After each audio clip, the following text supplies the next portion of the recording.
Oi pessoal, hoje a gente vai analisar aqui juntos dois fundos imobiliários que vocês me sugeriram nos stories. É o MXRF11 e o URPR11. A ideia aqui é usar eles de exemplo, né, para a gente passar por algumas coisas que são interessantes de analisar quando a gente está escolhendo um fundo imobiliário e servir de exemplo para que vocês possam analisar outros aí que sejam de interesse de vocês.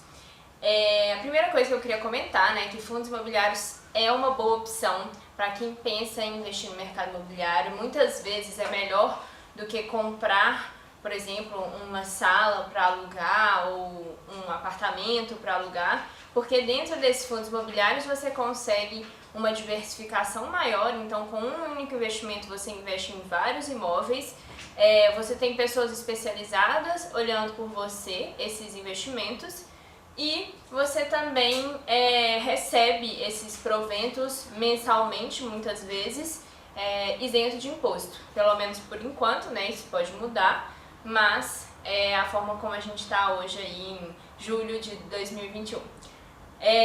Então, outra coisa que eu queria comentar a ideia aqui é que a gente tenha diversificações dentro do fundo imobiliário. Então, a primeira dica que eu queria dar fuja de fundo imobiliário monoativo. Eles têm um risco muito grande, né? Fundo monoativo quer dizer, é um fundo que investe em um único bem, por exemplo, um único hotel, um único hospital. Não vale a pena, é um risco muito grande, muitas vezes pode até te dar um retorno maior, se você fosse olhar só pelo retorno que ele te dá, né, o dividend yield que a gente chama, ele pode parecer interessante, mas ele tem muito risco nele e não vale a pena correr esse risco, beleza? Então eu vou compartilhar com vocês a minha tela aqui do computador para a gente poder olhar junto esses fundos. Eu abri aqui um site que é o Funds Explorer, é uma das opções para a gente avaliar fundos imobiliários, né? Porque aqui a gente tem a lista de todos os fundos disponíveis e várias informações sobre eles. Tem outros também, outros sites, mas eu vou usar esse aqui hoje. Então esse aqui agora é a página inicial desse site e a ideia é que a gente vá aqui e pesquise o nome do fundo. Outra alternativa, se você não tem um fundo específico a analisar, se você quer, por exemplo, analisar uma categoria, é ir usando as ferramentas. Então aqui, por exemplo, você teria o ranking de fundos imobiliários e aqui você tem então todos os fundos. Você pode ir selecionando, eu quero analisar shoppings, então você consegue ir analisando comparativamente para ver o que você acha que é melhor no seu caso. Mas aqui a gente já tem um nome, então vamos começar com ele. Maxi Renda Fundo de Investimento Imobiliário. Esse fundo ele é muito famoso porque ele tem essa cota, né, tá aqui de R$10. Então as pessoas muitas vezes se interessam por ser um fundo muito acessível, né? Você consegue começar investindo com R$10,20 no caso de hoje, né? Ele tem um patrimônio bem grande, 2,3 bilhões em patrimônio.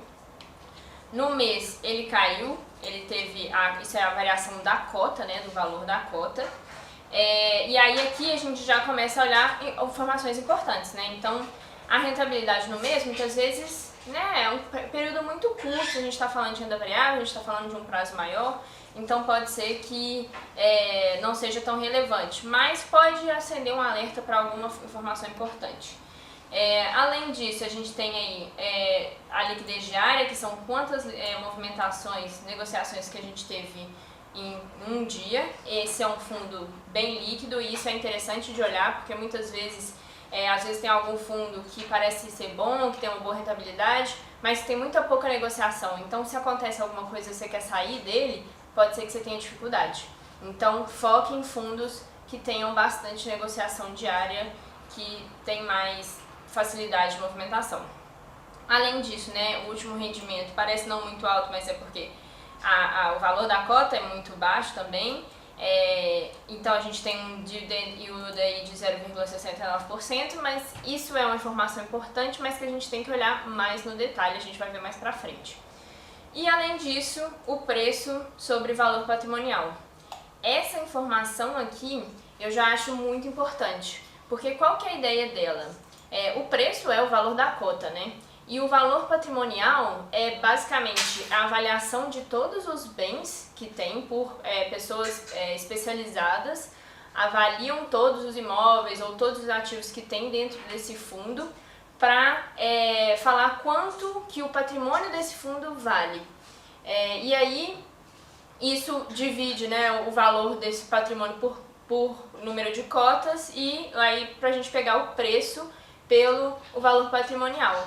Então, nesse caso aqui, se a gente tem 1,00, a gente vê que o preço está igual ao valor patrimonial. Então, a cota está valendo exatamente o que vale o valor dos bens, dos ativos dentro desse fundo. Se isso aqui está menos do que 1, quer dizer que como se fosse assim, se é um de shopping, por exemplo, e aí o fundo imobiliário resolve fechar e vender todos os seus bens. Quer dizer que o valor daquele patrimônio é maior do que o que a gente está pagando no preço dele. Então, muitas vezes, isso pode representar uma oportunidade. Por algum motivo, às vezes momentâneo ali, a cota, né, ela está desvalorizada com relação ao patrimônio e então isso pode ser um bom indicador, talvez até num momento de decisão entre dois fundos que são muito similares e que te interessam da mesma forma, pegar o que tem menor preço ou valor patrimonial pode ser interessante para você poder aproveitar uma valorização depois. Mas se tiver muito abaixo de 1, tipo 0,6, alguma coisa assim, fique atento que pode ser que esse fundo tenha algum problema. Então aqui ele tem uma descrição, né? Então aqui a gente é um fundo de papel híbrido com gestão ativa e aqui ele vai dando diversas características, né? Que investe em ativos do setor imobiliário, como CRI, debêntures, LCI, LH e cotas de outros fundos. E também pode investir em ativos imobiliários, é por isso que ele chama aqui de híbrido. Ele é administrado pelo BTG e tem administração, taxa de juros, e também vai ter informação do gestor. Esse fundo é então administrado pelo BTG e gerido pela XP. A gente tem a taxa de administração em 0,9% ao ano. Então aí a gente tem duas informações importantes. Priorizem sempre gestores e administradores grandes, que são conhecidos.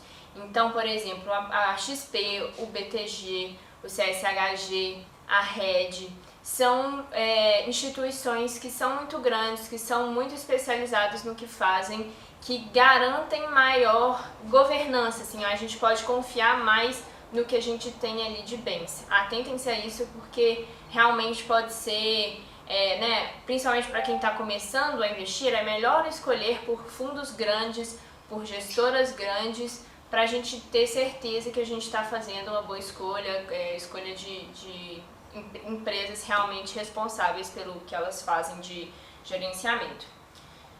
Então, além disso, aqui tem a parte, né, do dividendo, que é o que eu queria comentar, porque aqui a gente tem a informação do último dividendo que pagou, que foi 0,7%.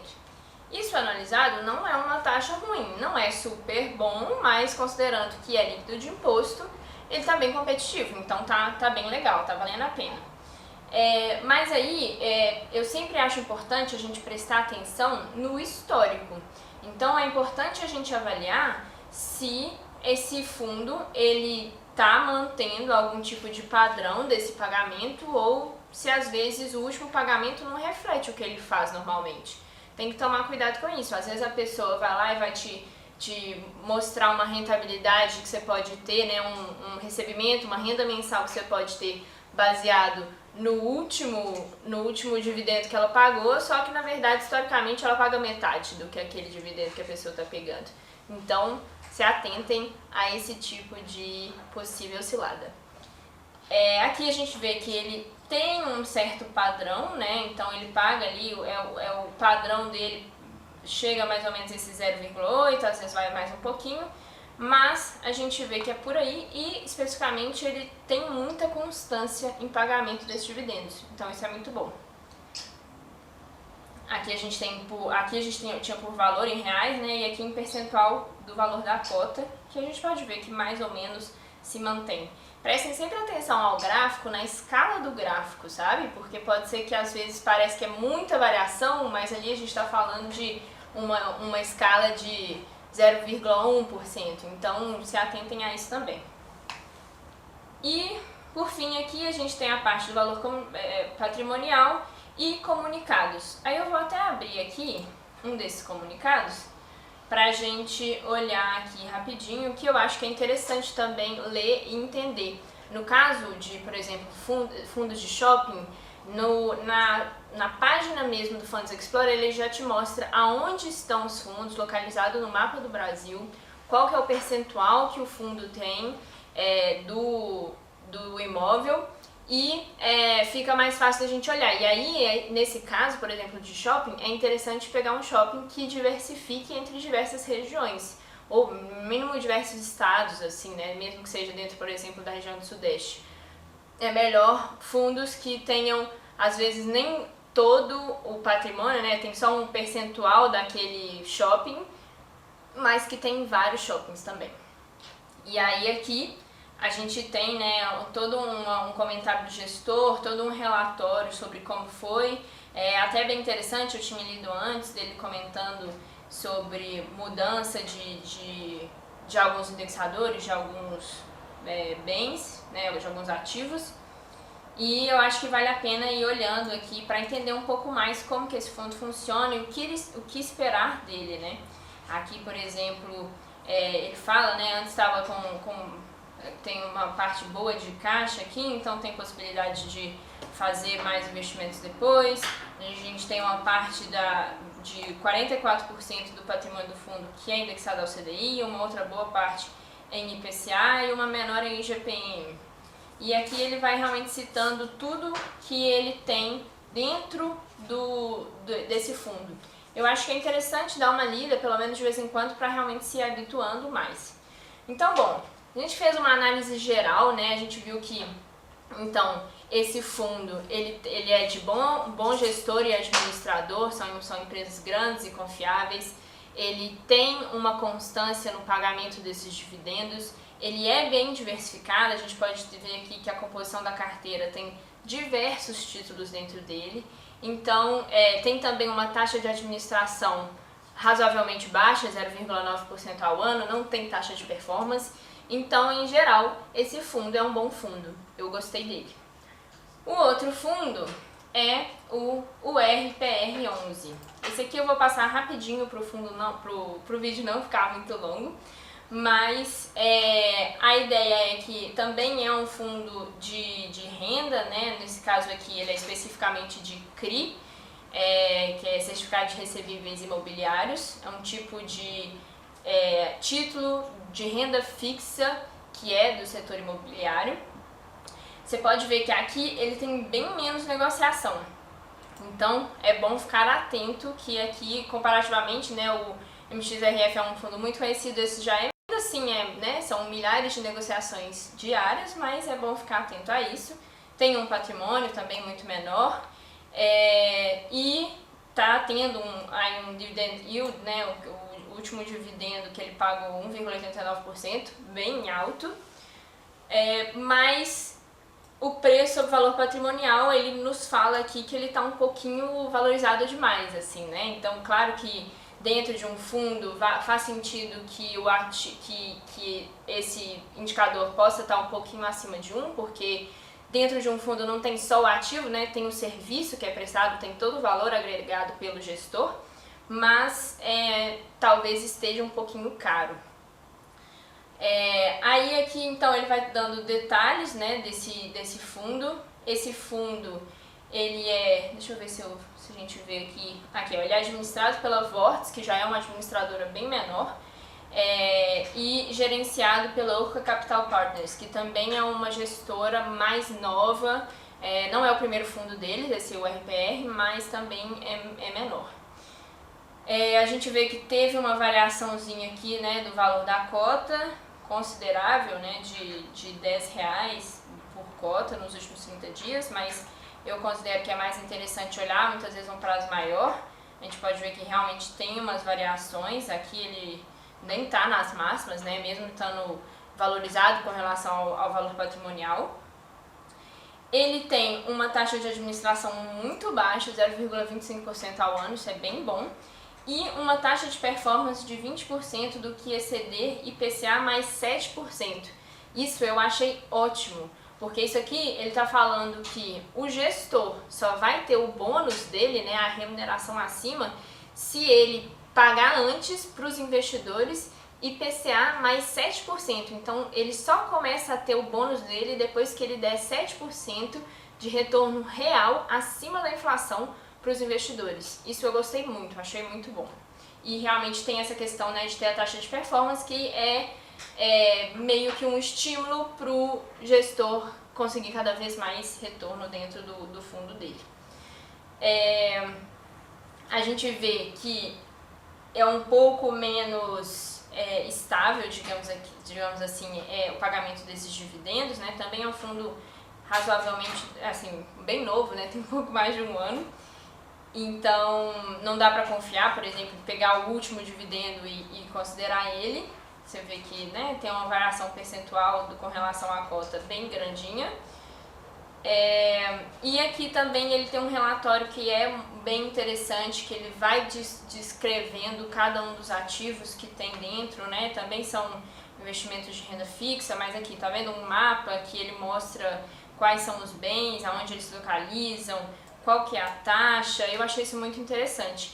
Eu achei as taxas desses empréstimos, né, desses CRIs, bem altas, né, 11%, 13%, 14%, então me parece um investimento um pouco arriscado, assim, como se quem avaliou isso aqui realmente considera que pode ser que não se receba esse dinheiro, né, porque se cobra uma taxa maior é porque o risco é maior.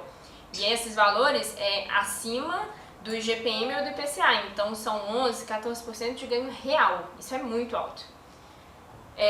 Então aqui ele também vai, né, especificando bem aonde estão esses CRIs, né, para onde vai esse dinheiro. É bem interessante esse relatório, vale a pena dar uma olhada no detalhe. E com relação à minha opinião desse fundo, eu achei ele um pouco mais arriscado, de uma gestora menor, apesar que ele tem uma taxa de administração e taxa de performance muito interessante.